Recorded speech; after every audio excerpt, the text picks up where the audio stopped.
რომ რამოდენიმე აფთიაქი აგრძელებდა ისევ ფსიქოტრამოქვეყნებისავე გამოქვეყნებისთანავე უბრალოდ მოახდინოს ნარკოტიკული თხრობა გამოიწვიოს.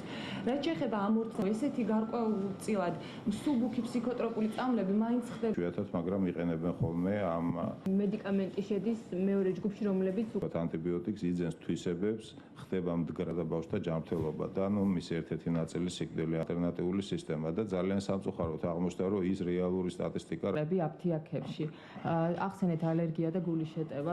დამტკიცებული იქნა რეცეპტი, შეფასებული იქნა წინასწარ პრაქტიკულად ყველა რისკი, რასაც კი შეიძლება გამოეწვია, მაგალითად ქონდა მოსახლეობას ესეთი საფრთხე შეგრძნება, რომ ყოველი მედიკამენტის ყიდვისთვის თუ ექიმთან გახდებოდა მისასვლელი, ეს მისთვის დამატებითი ბარიერი იქნებოდა ფინანსური თუ დროითი.